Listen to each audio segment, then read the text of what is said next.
Assalamualaikum warahmatullahi wabarakatuh. Perkenalkan, nama saya Salsabila Ayu Elsa Magdalena. Saya dari kelompok 4. Di sini saya akan menerangkan tentang transformasi nilai-nilai demokrasi. Yang pertama, hak dan kewajiban kepada keluarga. Yang kedua, hak dan kewajiban kepada masyarakat. Yang ketiga, hak dan kewajiban warga negara. Baik, di sini saya akan mempresentasikan hak dan kewajiban kepada keluarga. Hak sendiri yaitu sesuatu yang diperoleh seseorang sejak lahir. Kemudian kewajiban sendiri yaitu sesuatu yang harus dilakukan agar mendapatkan hak tersebut. Jadi pantas mendapatkan hak tersebut. Kemudian hak dan kewajiban keluarga yaitu sebuah refleksi bagaimana seseorang manusia menempatkan dirinya pada porsi dan posisi yang tepat. Nah, anggota keluarga itu memiliki hak dan kewajiban masing-masing. Yang pertama yaitu seorang ayah sekaligus kepala keluarga. Nah, hak seorang ayah yaitu dihormati oleh anggota keluarganya. Kemudian sebagai seorang suami yaitu dapat perhatian dan dukungan secara lahir dan batin. Nah, kemudian kewajiban seorang ayah sekaligus kepala keluarga yaitu melindungi anaknya seperti memberikan rumah, sandang, pangan, kemudian bekerja keras, kemudian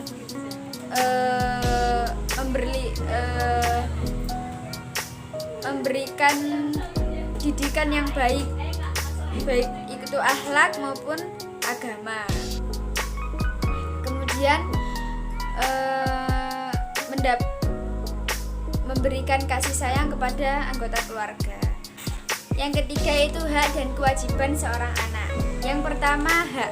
Nah, hak seorang anak yaitu mendapatkan didikan dari kedua orang tuanya, terutama ibu karena ibu merupakan majelis pertama dari anaknya. Kemudian mendapatkan kasih sayang, mendapatkan uang jajan, kemudian menyampaikan pendapat dengan baik. Nah, kali ini topik yang akan kita bahas yakni tentang hak dan tanggung jawab kepada masyarakat. Nah, apa sih hak sendiri itu? Hak merupakan sesuatu hal yang dapat diterima seseorang dan menjadi milik orang tersebut. Penggunaan hak ini juga tergantung dari yang memiliki hak. Terdapat macam-macam hak seperti hak asasi manusia hingga hak asasi sebagai warga masyarakat. Hak sebagai warga masyarakat adalah sesuatu hal yang dapat memiliki dan harus diterima oleh seseorang terkait kedudukannya sebagai warga masyarakat. Hak warga masyarakat adalah sesuatu yang mutlak menjadi milik setiap warga masyarakat. Nah, beberapa contoh hak sebagai warga masyarakat antara lain. Yang pertama, hak hidup tenang dan damai. Nah, kita sebagai warga atau masyarakat tentunya ingin mempunyai hidup yang tenang dan damai. Tidak adanya ricuh dan permasalahan yang ada di tengah-tengah masyarakat, seperti unjuk rasa dan sebagainya. Nah, yang selanjutnya yakni hak menikmati lingkungan yang bersih.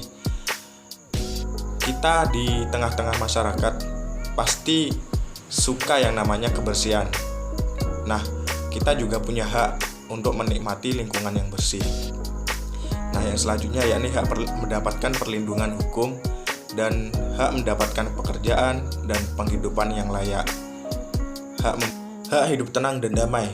Kita sebagai warga masyarakat tentunya ingin yang namanya kehidupan yang tenang dan damai, jauh dari kata ricuh, konflik maupun permasalahan yang sering terjadi di masyarakat, dan ingin hidup secara sejahtera. Kemudian, hak menikmati lingkungan yang bersih. Tentu kita suka yang namanya kebersihan lingkungan, dan kita juga punya hak untuk menikmati lingkungan yang bersih, meskipun terkadang yang membersihkan itu petugas kebersihan. Nah, yang ketiga yakni hak mendapatkan perlindungan hukum. Karena di Indonesia adalah negara hukum, kita juga punya hak untuk mendapatkan perlindungan hukum. Selanjutnya yakni hak mendapatkan pekerjaan dan penghidupan yang layak. Kemudian hak bebas memilih, memeluk, dan menjalankan agama yang diyakini. Karena di Indonesia adalah negara kesatuan, kita bebas memilih atau memeluk dan menjalankan agama yang kita yakini. Kemudian ada hak berpendapat dan berorganisasi, dan yang terakhir hak mengembangkan budaya daerah. Selanjutnya yakni tanggung jawab. Kak, apa sih tanggung jawab itu? Nah, tanggung jawab adalah sikap yang dimiliki seseorang untuk mempertanggungjawabkan semua hal yang berada dalam kewajiban maupun haknya. Dalam kaitannya sebagai warga masyarakat, maka kita bertanggung jawab atas apa yang menjadi kewajiban kita sebagai warga negara masyarakat. Selain itu, kita juga bertanggung jawab atas penggunaan dari hak yang kita miliki.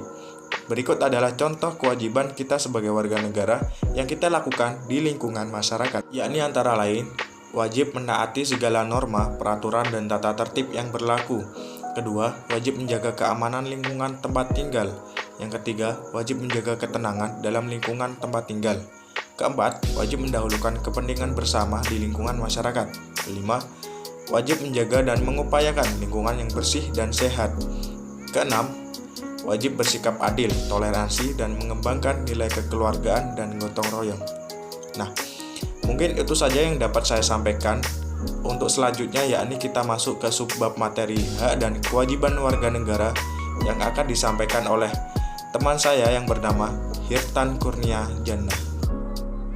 Baik, selanjutnya adalah hak dan kewajiban warga negara. Adapun prinsip utama dalam penentuan hak dan kewajiban warga negara yakni terlibatnya warga negara secara langsung maupun tidak langsung dalam setiap perumusan hak dan kewajiban warga negara, sehingga warga negara tersebut sadar dan menganggap bahwa hak dan kewajiban merupakan bagian dari kesepakatan mereka sendiri.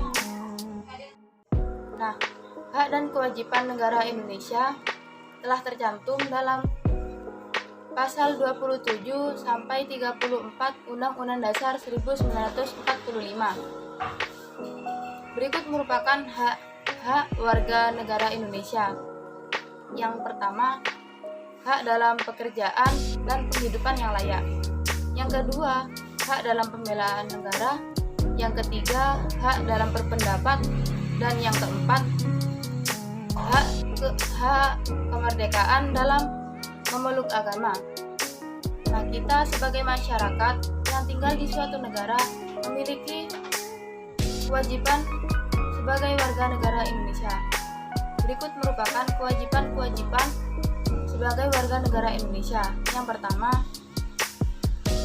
wajib menaati hukum dan pemerintahan yang tercantum dalam pasal 27 ayat 1 Undang-Undang Dasar 1945.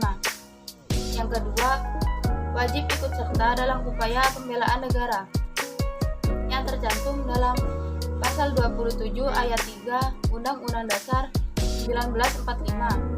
Yang ketiga, wajib menghormati hak asasi manusia yang tercantum dalam pasal 28J ayat 1 Undang-Undang Dasar 1945. Dan yang terakhir, wajib tunduk terhadap pembatasan yang ditetapkan kepada Undang-Undang Dasar. Baik, terima kasih. Sekian dari kelompok 4. Wassalamualaikum warahmatullahi wabarakatuh.